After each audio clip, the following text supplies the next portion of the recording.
We're trying to recognize signs and symptoms of malware. And we were saying that malware's biggest strength is its flexibility. It can look like anything. And in fact, a lot of attacks can feel like normal PC wonkiness. So a slow PC can mean you're running too many applications at once, or that you've been hit with malware. Applications can crash at random, even if you don't have too many loaded. But how do you tell the difference? In this case, it's the frequency. If it's happening a lot, even when all of your applications are closed, you've got a problem. And the same goes for frequent lockups. If Windows starts misbehaving more than usual, run your anti-malware application right away. Malware, however, doesn't just jump out at you with big system crashes. Some malware tries to rename system files, change file permissions, or hide files completely. You might start getting email messages from colleagues or friends questioning a message you sent to them that seemed spammy. Comptia terms these responses from users regarding email, right? So that's what that means. If you ever see the term responses from users regarding email, they're talking about emails you get from colleagues or friends questioning a message that you sent them that seems spammy. Everybody know what I'm talking about? In recent times, something I've been going wrong. You might get an email from a friend saying, "Hi, I recently took a trip to London and I lost my wallet. Can you help me out?" You never get an email regarding that in any form or similar. Yes, sir. Right. So those, and it would come from somebody email that you recognize, so you feel like you really want to help that person, but really actually it's somebody trying to exploit you or the person in some way. Well, what I see that happening lately is like if you're on Instagram or Facebook, a friend of yours would message you, Yeah. asking you some strange things. Mm-hmm. Yeah. Yeah, that's right. Or asking you to check out a page or check out something.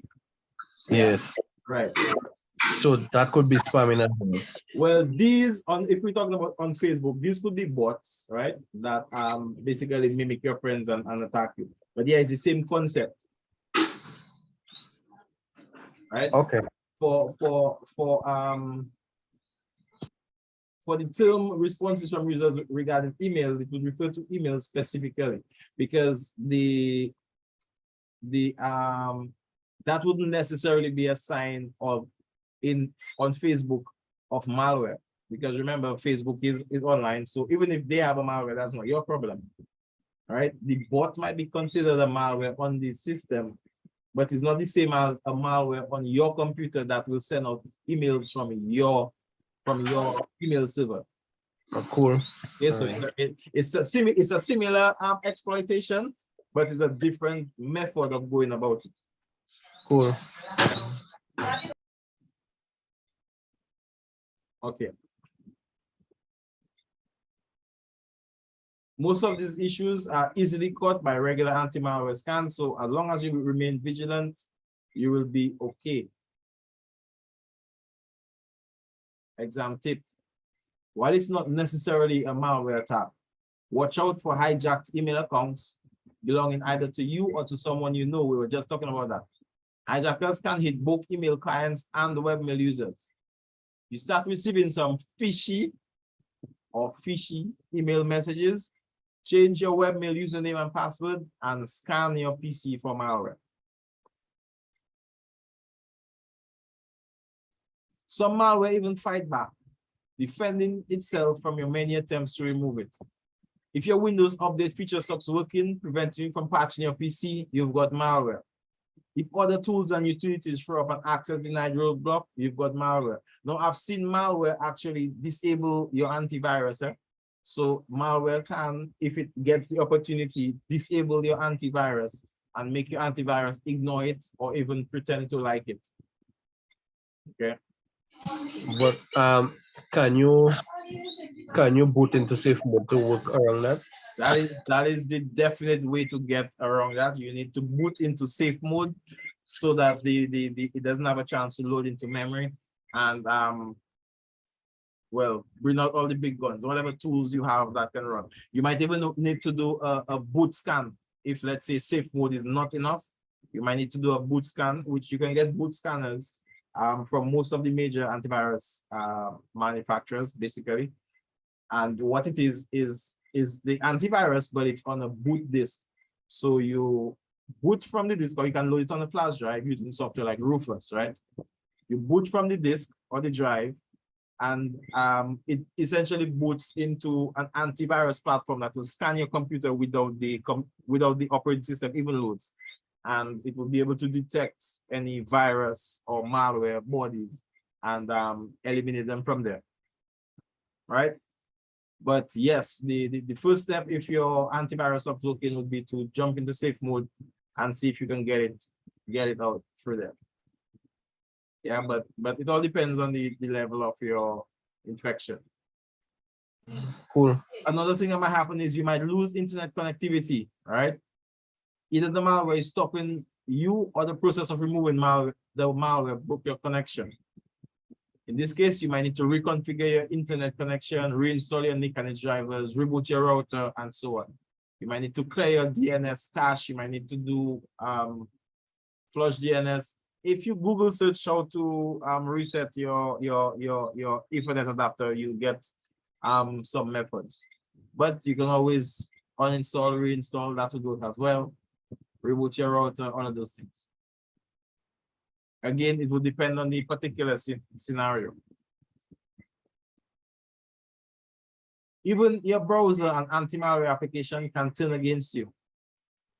If you type in one web address and end up at a different site than you anticipated, a malware infection might have overwritten your host's file. The host file overrules any DNS settings and can redirect your browser to whatever site the malware adds to the file. Most browser redirections point you to phishing scams or websites full of free downloads that are, of course, covered in even more malware.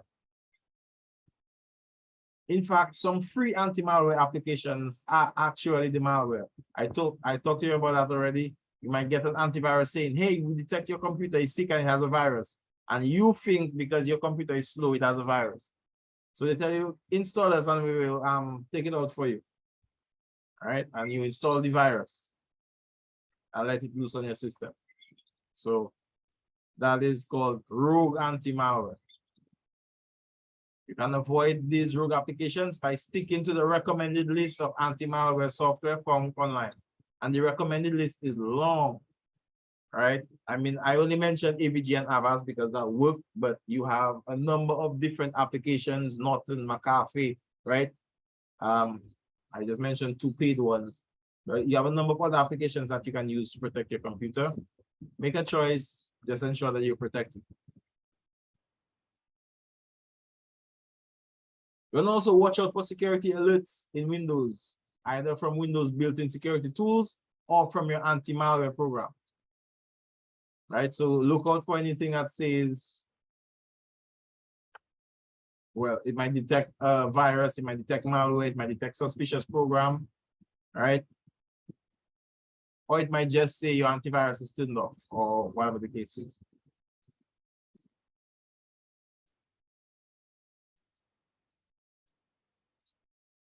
Malware prevention and recovery.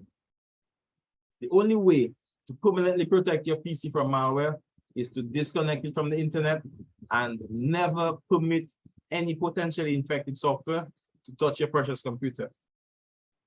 Because neither scenario is likely to do this, you need to use special anti-malware programs. Again, we dealt with all of that. Let's just jump down to the steps.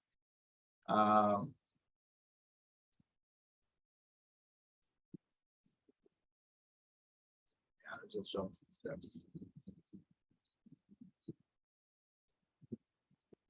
Malware prevention tips. Let's just jump to that.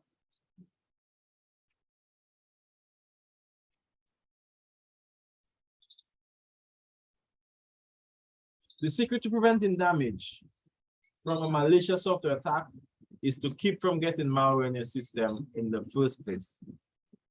As discussed earlier, for example, all good antivirus programs include a virus shield that scans email, download running programs, and so on automatically. So all you really need to do is to install a good anti-malware program, all right, or good antivirus.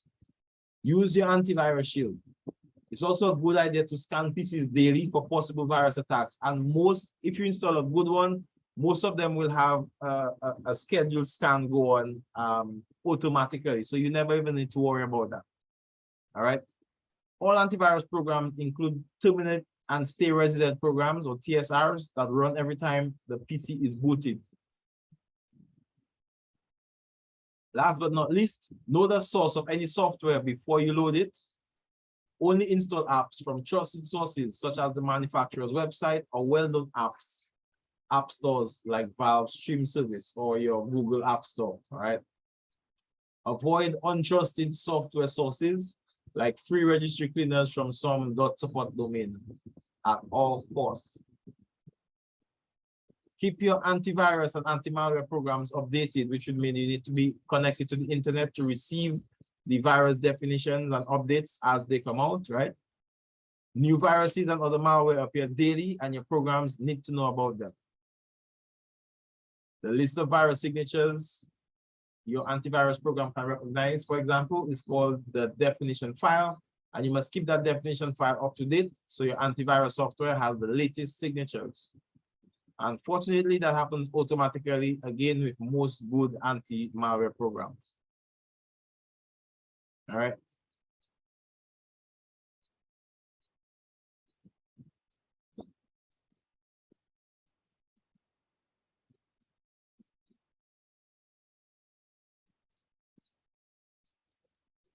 We have some pretty good recommendations here.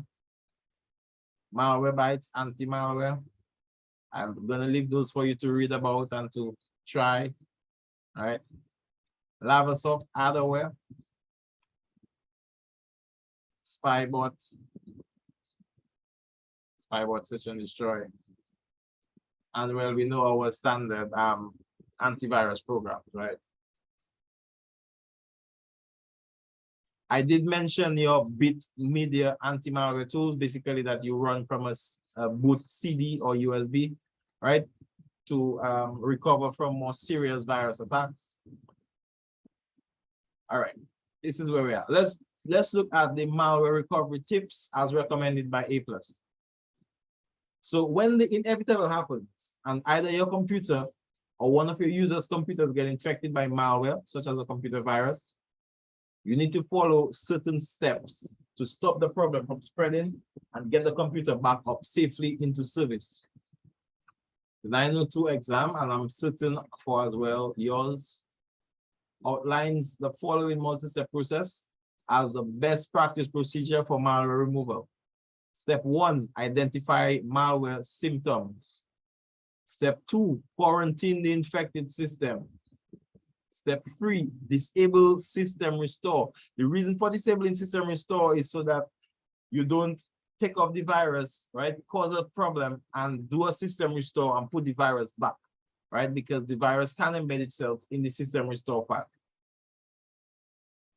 Remediate infected systems. So you update anti-malware software and you scan and removal techniques. We discussed that earlier. And schedule scans and run updates. Then you have to enable or re-enable system restore and create a system restore point once you get the system back up and running, right? And you have to educate the end user so that they do not get infected with a virus again. So these are the steps that you take to recover from malware.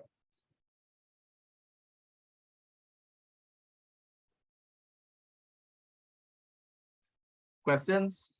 Oh, that's straightforward enough. The chapter actually breaks down what each of these steps are, but I don't think we need to go for it, right? They're easy enough. You identify the malware symptoms. So either your computer is not functioning properly, it's running slow, it's crashing, or you're getting errors, or maybe your antivirus software notified you that it discovered something that you need to check out, or maybe your antivirus stopped working, or maybe your Windows update stopped working, or maybe you got disconnected from the internet, or maybe you just suspect you have anti-malware, right? For whatever reason, that is the identification part. Then you quarantine the system, pull it out from the network, essentially, right? To stop it from infecting other systems, right?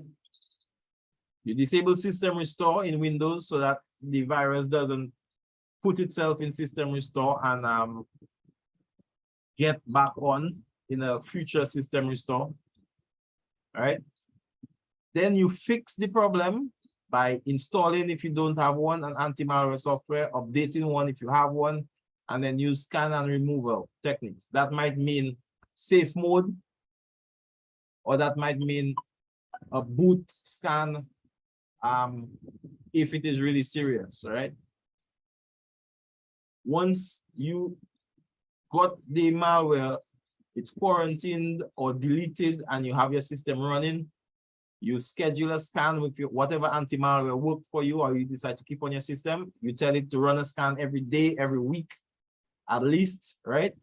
And you tell it to look for updates every day, every week. Again, if you have a good anti-malware, a good antivirus, it should do that automatically. Then you want to re-enable system restore and create a restore point. You want to name it fresh restore point after virus removal, or something that will let you know that that is a clean restore point that doesn't have a virus, right? And then you let the end user know, hey, don't go on that website again. Don't put that flash drive in wherever computer you put it again, and come back and put it in a computer, whatever it was. Or you just give them general education to educate them, all right? Any questions on that?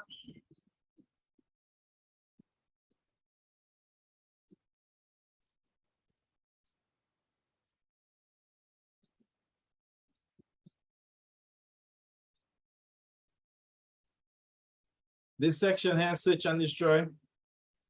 Let's go through it, because I did explain it, but again, I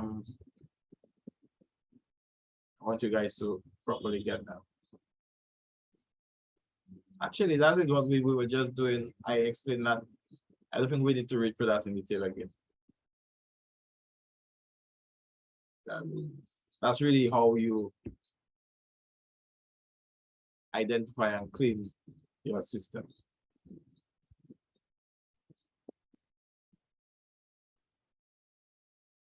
Oh, that's probably interesting. You can download and build a copy of the Ultimate Boot CD, which comes stocked with several antivirus and anti-malware programs, so you won't need another tool. It's actually free online, so you can actually look for the latest version of that, right?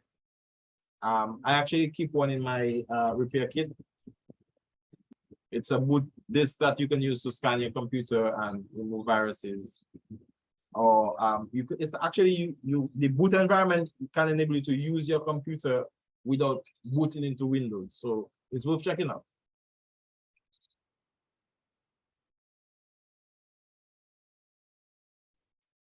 Remediate.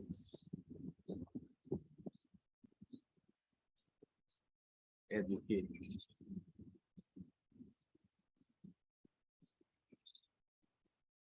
I'm gonna leave that for you guys to read through, that we're already discussing.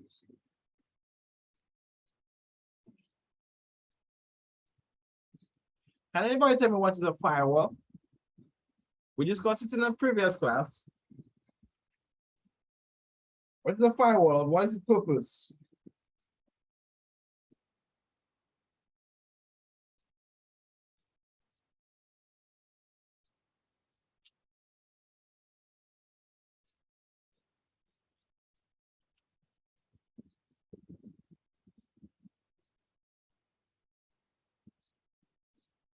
All right, so a firewall is a tool that is used to protect your computer or your network from intrusion from outside sources. Okay, so it can either be software. So for instance, Windows comes with the Windows firewall, and that firewall protects your computer from access by other computers on the network or by computers outside the network. You can also install a hardware firewall. A hardware firewall looks a bit like a wireless router or like a router in general, right? That you install on your network. And it will essentially, all of the network traffic would pass through the firewall, and the firewall would determine what it allows to pass through and what it blocks, right? So firewalls may come in hardware form or software form. And basically, they are an essential tool in the fight against malicious programs on the internet. Firewalls are devices or software that protect an internal network from unauthorized access to and from the internet at large. They use a number of methods to protect networks, such as hiding IP addresses and blocking TCP/IP ports. All right.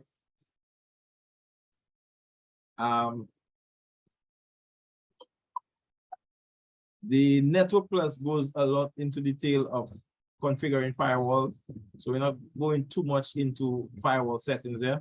You may also have a firewall built into your regular router that you have at home, right? So if you have the ability to connect into your router, we looked at how to do that already in an earlier chapter, right? Connect your router and see if it has a firewall or firewall functions built in.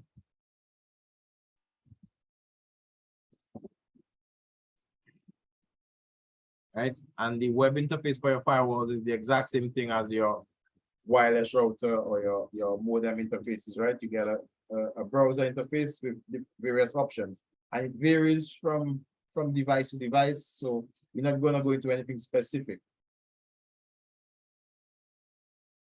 Port forwarding, we spoke about that already in our wireless router class. So jump. It would have been good for us to take the time to actually look at some firewall settings. I think we saw some basic settings in when we did our practical with the router, but it wasn't anything in depth. Firewall. Unfortunately, I don't have a firewall to show you any of that.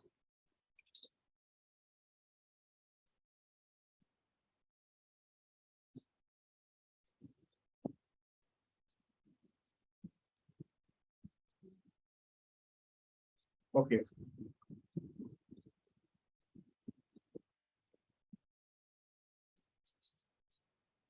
Firewall, one firewall. I'm jumping ahead of firewall.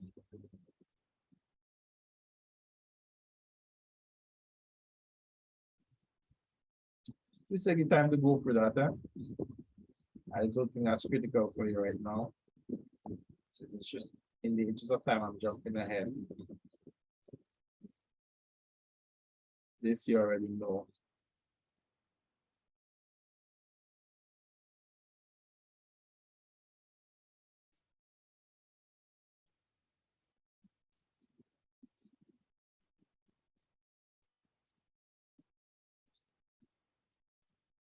Outbound routes.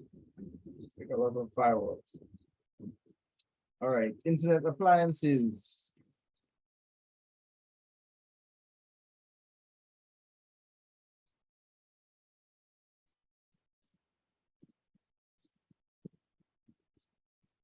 All right.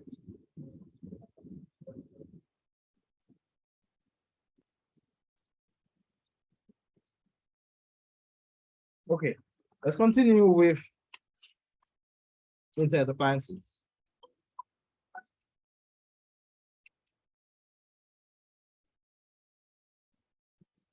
So the discussion of firewalls barely scratches the surface of tools used to secure a large network. And the discussion of firewalls is as you saw, quite lengthy. And I do want you guys to go through it.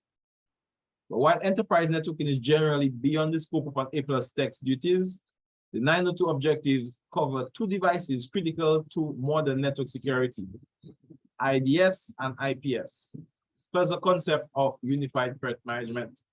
Let's take a look.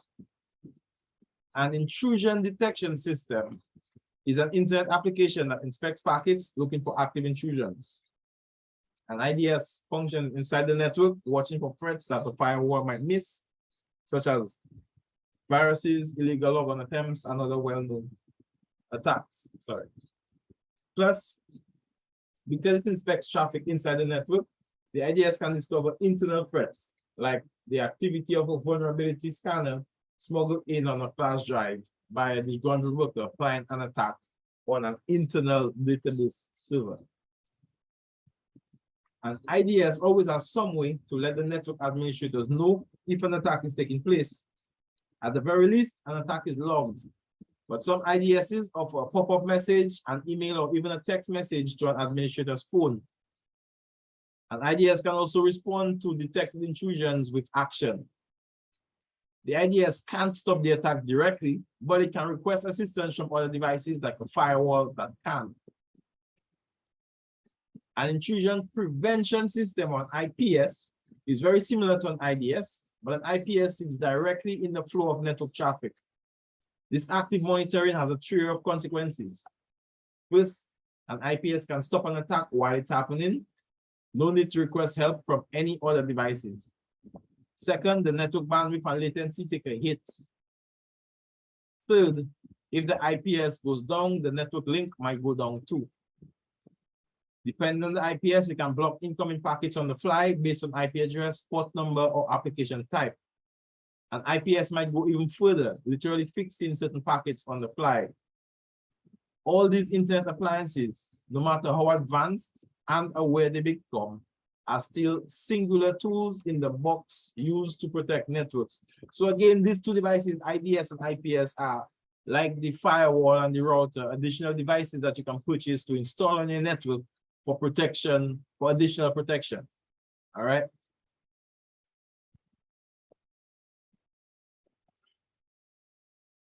This is why modern dedicated firewall internet appliances are built around providing Unified Threat Management, or UTM. UTM takes the traditional firewall and packages it with many other security services such as IPS, VPN, load balancing, antivirus, and many other features, depending on the make and model. The UTM approach to building network gear helps build robust security deep into the network, protecting what really matters, our data. So most of the modern industry standard devices you can find with those features built in. Like for instance, Ubiquiti makes a really good line of routers, right? With a lot of the security features built in. Of course, those would not be available on your cheaper TP-Links and so on, right? But look at the other brands. They're a bit more costly, you know, like the Ubiquiti, the Cisco, those higher end brands tend to offer those services.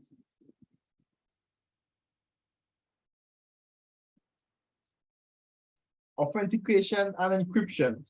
We've spoken about authentication and encryption so many times before. I don't think we need to go through it here again, even though what they're really talking about is network data encryption and network authentication. Do I have to go through that in detail, or we have that covered? Network authentication is basically putting in your username and password to access the network so that they know you can be identified, right, on the network.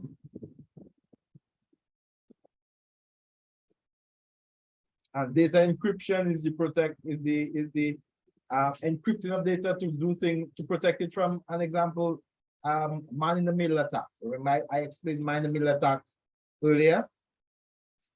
Man-in-the-middle attack works very well if your data is unencrypted, but it becomes a little bit more difficult if your data is encrypted, right? So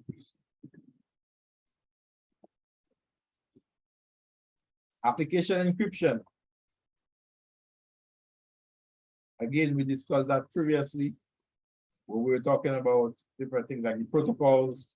You want to ensure before you type your credit card number into a website that the website is using the HTTPS protocol over the standard HTTP, right? Those sort of things. You want to ensure that your digital certificates are up to date. If you have the little padlock showing or in your browser, right? Or in your status bar, depending on which browser that you're using. Right, this is the padlock here.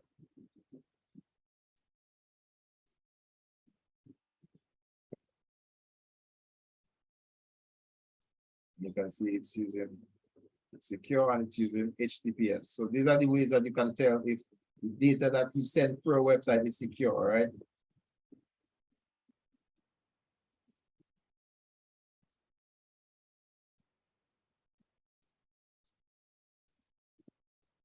These are gonna leave that to you. That's just for general knowledge.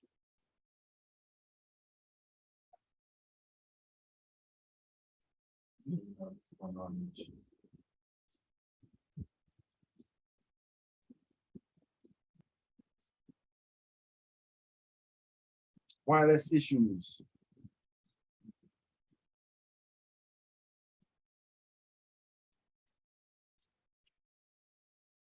Wireless networks add a whole level of additional security headaches for text to face, as you know from chapter 22. Here are a few points to consider. Set up wireless encryption, at least WPA, but preferably the more secure WPA2, right? And configure clients to use it. And we know what WPA and WPA2 is, right? Those are encryption standards for your Wi-Fi. And you configure that essentially for your router. Disable DHCP and require wireless clients to use static IP addresses. Again, if you are managing a network that requires additional security, that is something that you want to do, right? And you can also restrict your router from assigning new IP addresses. So disabling DHCP will do that, but you can disable all further addresses. So even though somebody is able to assign a static IP address, it will either be a conflict or an unavailable address, right? If you decide to use DHCP, only allow, well, that's just what I was saying, only allow enough DHCP addresses to meet the needs of your network to avoid unused wireless connections. I was describing a combination of these two techniques, right? Change the WAP's SSID from default. What's the WAP's SSID? Can anybody tell me? The name that is being broadcast. Right, the name that is being broadcast from the wireless network. So the network name that you will be connecting to. Filter by MAC address to only allow known clients on the network. We looked at that when we were looking at the wireless routers and how we can enable MAC address filtering to whitelist or blacklist addresses. All right. Change the default username and password. Even if the defaults are generated and look secure, knowledge of how they were generated make them easier to guess. That is standard, we know that already. Change the default username and password on everything. As a matter of fact, you should change your passwords every week if you're really looking for security. Anyway, continuing. Update the firmware as needed. If available, make sure the WAP's firewall settings are turned on. Configure SOHO router NAT. NAT is network address translation, and DNAT settings. Use SOHO router content filtering or parental controls or employee controls, let's call it that. Consider physical security of SOHO router. It's no sense you enable all of those security on your router and I can just come in and plug in my laptop with a Ethernet cable or plug in a USB device into your router if it have a USB port and basically exploit it that way, right? So it needs to be in a secure room, a secure location within the building.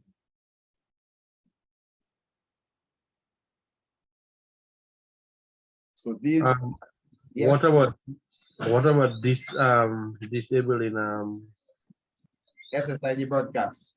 No. I forgot what you were saying.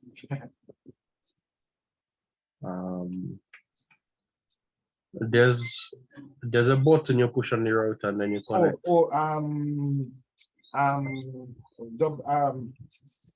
Wi-Fi protected WPA.